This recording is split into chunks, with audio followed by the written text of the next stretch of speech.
There are two kinds of ignorance. First, forgetting the self. Second, obstruction to the knowledge of the self. Impurities of the mind such as ignorance, doubt, and wrong identification must be removed.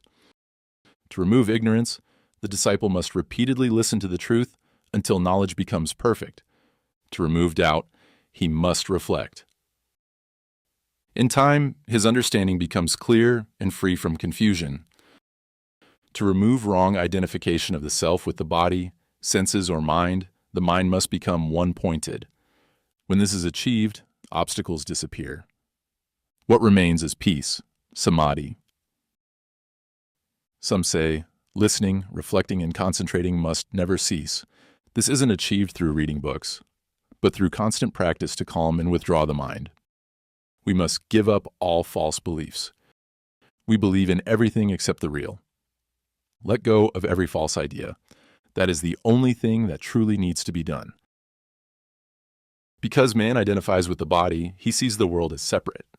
This false view arises from losing contact with the original state.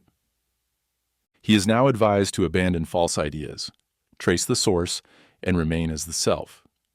In that state, there are no differences. No questions arise. All scriptures exist only to bring man back to his source. There is nothing new to gain. He must simply discard false attachments and empty concepts.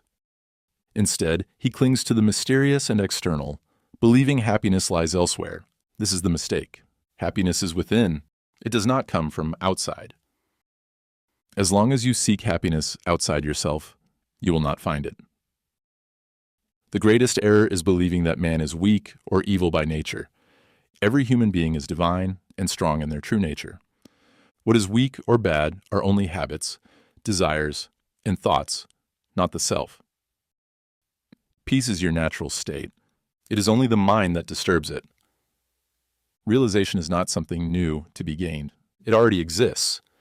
What is needed is to drop the thought, I have not realized.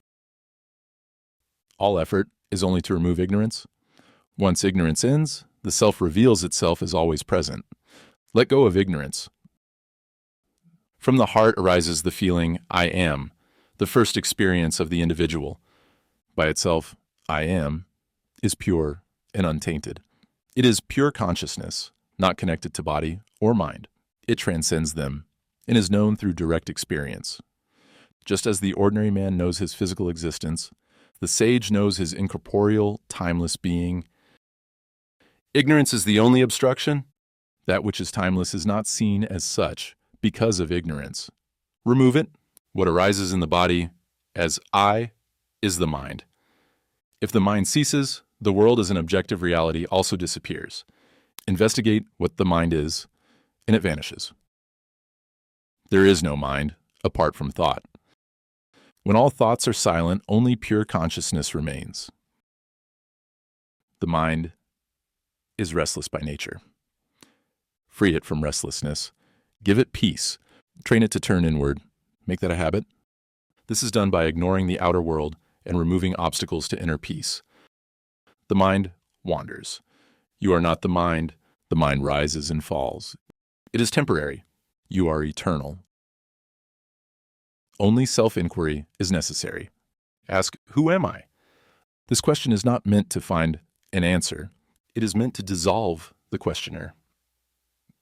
Through this inquiry, the ego and mind are seen as non-existent. What remains is the undivided self, the absolute. You will discover, in time, that your true glory begins where you disappear. You are consciousness. Consciousness is another name for you. There is no need to seek it or cultivate it. What remains in both waking and sleep is the same, but in waking, suffering appears, so the effort to end it arises. When asked who wakes from sleep, you say, I do. Hold firmly to this I. If you do, the eternal self will reveal itself. If you hold to this I with strength and persistence, the false I will dissolve, and only the ever-present real I will remain, pure consciousness. Self-surrender is the same as self-knowledge. Both require self-control. Surrender works only when done with full understanding. That understanding comes through inquiry and reflection. It always ends in surrender. To surrender is to hand yourself over to the source of your being. If one remains as the self, bliss is present. But people think stillness brings no bliss.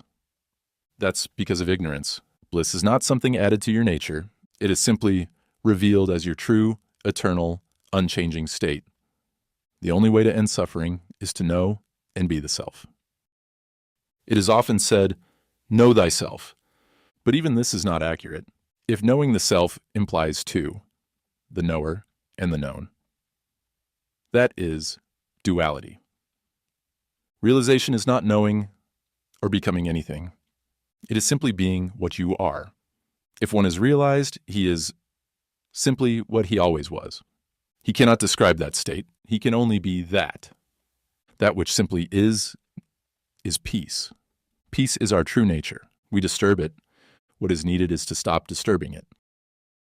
Since reality is your own nature, there is nothing to perceive.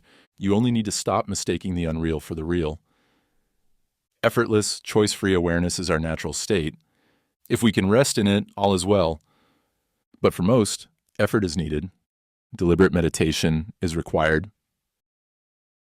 Old habits pull the mind outward. These thoughts must be abandoned. The mind must turn inward. That takes effort for most people. But in the end, all will be well. Gradually, all obstacles are overcome. Everything works out. Steady determination is essential. Some scriptures say we must cultivate many virtues step by step. But for those on the path of self-inquiry, this alone is enough. No other practice is needed. The self is pure being. Not this or that, just being, be, and ignorance ends. The matrix is complex, but each of us holds a part of the solution. Drop your thoughts in the comments, and together we'll see beyond appearances.